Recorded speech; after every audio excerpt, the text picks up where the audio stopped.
नमस्कार। मु कवयत्री गीता षडंगी। जातस्य हि ध्रुव मृत्यु। मनीष जन्म हेले मृत्यु अनिर्वार्य। मनीष हेउछि श्रेष्ठ प्राणी, किंतु वर्तमान सही मनीष तार मनर लोभ आउ हिंस्रता जोगु लड़ाई करी सारा विश्व रे वर्तमान सबु जगार युद्ध। से युद्ध रे जते क्षय क्षति घटुछि ता तो समस्ते आमे माने टीवी माध्यम रे देखुछु। आग काल भी युद्ध हेउथिला, किंतु से युद्ध रे नीति नियम थिला। जेपरि कि सूर्यास्त परे युद्ध हेउ नथिला कि योद्धा मानक भितरे युद्ध सीमित रहुथिला।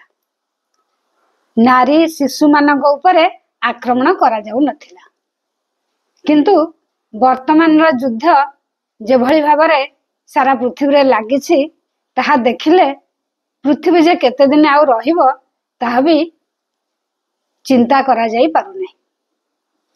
वर्तमान परिप्रेक्षी रे हमर युवपीढ़ी माने आमर पूर्वसूरी माने जो रचना करिसंती समाजर हित पई विभिन्न काव्य कविता से सब को पढ़िबा उचित। सेही सब कविता काव्य पाठ कले सेमानकर मनरे एक सकारात्मक चिंताधारा आसीबो। आजिर आमर कवि प्रणाम रे सेही भली एक दिग्गज कवि अछंती। से हेउछंती दीनकृष्ण दास। भक्त कवि दीनकृष्ण दास मध्ययुगीय ओडिया साहित्य रे जणे अविस्मरणीय कवि प्रतिभा अटंती। से जणे भक्त कवि और वैष्णव कवि। दीनकृष्ण पुरी निवासी थिले और करण कूल रे जन्म ग्रहण करथिले। तांको पितांक नाम अनंत दास। से गजपति महाराजा द्वितीय मुकुंद देवंक समकालीन थिले। दीनकृष्ण का पूर्वरु ओडिया रीति साहित्यर एक बलिष्ठ परंपरा सृष्टि होई सारिथिला, किंतु प्रकृत पक्षे रीति काव्य परंपरार उपयुक्त दायद कवि दीनकृष्ण दास सर्वप्रथमे आलंकारिक काव्य साहित्यर शुभ शंख निनादित करथिले। तांकर सर्वश्रेष्ठ कृति हेउछि रस कल्लोळ। भक्त कवि रामदास अष्टादश शताब्दी रे दाढ़्यता भक्ति नामक एक जीवन चरित ग्रंथ रचना करथिले। एही ग्रंथ रे कवि रामदास रीति जुगर कवि दीनकृष्णଙ୍କ जीवनी उपरे आलोकपात करिसंती। पुरुषोत्तम तार बास नाम ताहार कृष्णदास। जाति रे अटई करण पंडित विवेक सुजान। धीर चतुर सर्वंशः निरते पर लोकप्रिय। सकल लोके दया करे दाढ़ भक्ति भावना रे। सकल गुणे से निपुण कवित्व पणे विचक्षण। बोलई निर्दोष कवित्व प्रबंध कला अप्रमित। श्रीहरि बिना अन्य कथा गीतरे से न बोले सर्वथा। श्रीकृष्ण जन्म कर्म गुण से सबु करई बखाण। राजा दिव्य सिंह देव तांको कवित्वरे मुग्ध होई केतेक दिव्य मधुर गीत को तांको नामरे भणिता करिबाकू आदेश देई कहिथिले, मो नामे भणिले अवश्य अनेक देवी ग्राम देश। मो राज्य देवी अधिकार देख मु जगत ईश्वर। नोहिला मरिब अवश्य छाड़ तू जीवनर आस।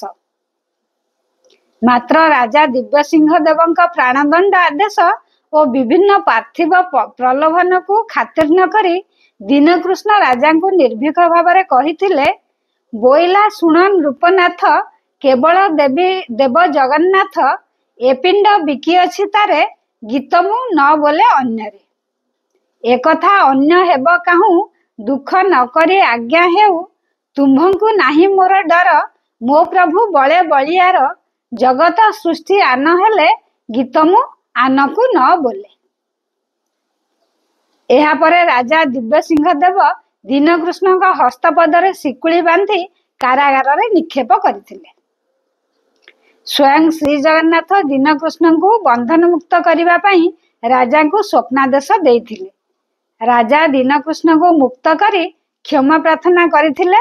ରସକଲ୍ଲୋଳରେ କବି ଲେଖିଛନ୍ତି, କବି ଯା କରେ ମୂର୍ଖକୁ ସ୍ତୁତି, ଏଥିରୁ ବଳି ନାହିଁ ବିପତ୍ତି, ଏଥିକି ପ୍ରତି ଛାତିରେ କାତି ମାରିବା ଭଲ ହେ।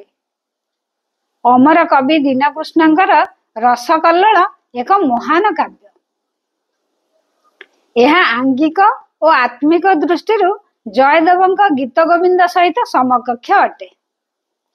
ପଣ୍ଡିତ ମୃତ୍ୟୁଞ୍ଜୟ ରଥ, ଓଡ଼ିଆ ରୀତିଯୁଗର ଉପେନ୍ଦ୍ର ଭଞ୍ଜ, ଦୀନକୃଷ୍ଣ ଓ ଅଭିମନ୍ୟୁ ସାମନ୍ତ ସିଂହାର ଆଦି ବିଶିଷ୍ଟ କବି ତ୍ରୟଙ୍କ ସୃଷ୍ଟି ସମ୍ଭାରକୁ ସମୀକ୍ଷା କରି ଶ୍ଲୋକ ରଚନା କରିଛନ୍ତି। ଉପମା ଭଞ୍ଜ ବୀରସ୍ୟ ତସୈବ ଚାର୍ଥ ଗୌରବମ୍, କଲ୍ଲୋଳେ ପଦ ଲାଳିତ୍ୟଂ ସନ୍ତି ଚିନ୍ତା ମଣୌତ୍ରୟ। ରସକଲ୍ଲୋଳ ଭାଗବତ ଦଶମ ସ୍କନ୍ଧ ଗୋପଲୀଳା ବିଷୟବସ୍ତୁ ଅବଲମ୍ବନରେ ଏହାର ସୃଷ୍ଟି। ଶ୍ରୀକୃଷ୍ଣଙ୍କର ବାଲ୍ୟ, ପୌଗଣ୍ଡ ଓ କୈଶୋର ଲୀଳାକୁ ଅତି ଚମତ୍କାର ଭାବରେ କବି ବର୍ଣ୍ଣନା କରିଅଛନ୍ତି। କବି ଦୀନକୃଷ୍ଣଙ୍କ ରସକଲ୍ଲୋଳ କାବ୍ୟଟିରେ ବିଭିନ୍ନ ରସର ଅବତାରଣା କରିଥିଲେ ମଧ୍ୟ ଶୃଙ୍ଗାର ଓ କରୁଣ ରସକୁ ମୁଖ୍ୟ ଭାବରେ ଗ୍ରହଣ କରିଛନ୍ତି, ଯାହାକି ରୀତିଯୁଗୀୟ କାବ୍ୟର ଲକ୍ଷଣ। କବିଙ୍କ ମତରେ କବିତ୍ୱ ମଳୟ ପବନ ପରି ଶୀତଳ ଓ ସୁବାସିତ। ତାଙ୍କ ଭାଷାରେ କବିତ୍ୱ ମଳୟ ପବନ ମତ କରେ ରସିକ ତରୁ ପଲ୍ଲବିତ, କର୍କଶ ମୂର୍ଖ ଶୁଷ୍କ ତରୁ ମାତ୍ର, କେତେବେଳେ ହେ ନଥରଇ ପତ୍ର। କାମିନୀ ବିଭାଗ କରଇ ନିକି ନଂପୁସକ ଦ୍ରବ। ସମ୍ପୂର୍ଣ୍ଣ ରସକଲ୍ଲୋଳ କାବ୍ୟରେ ଦୀନକୃଷ୍ଣଙ୍କର ପଦଲାଳିତ୍ୟର ପରିଚୟ ମିଳିଥାଏ। ତେଣୁ ପଣ୍ଡିତ ମୃତ୍ୟୁଞ୍ଜୟ ରଥଙ୍କ ଉକ୍ତି କଲ୍ଲୋଳେ ପଦ ଲାଳିତ୍ୟ ଯଥାର୍ଥ ଅଟେ। ଏଭଳି ଜଣେ ମହାନ କବିଙ୍କୁ ଆଜିର କବି ପ୍ରଣାମରେ ମୋର ଭକ୍ତିପୂତ ପ୍ରଣାମ। ବନ୍ଦେ ଉତ୍କଳ ଜନନୀ। ଜୟ ଶ୍ରୀ ଜଗନ୍ନାଥ।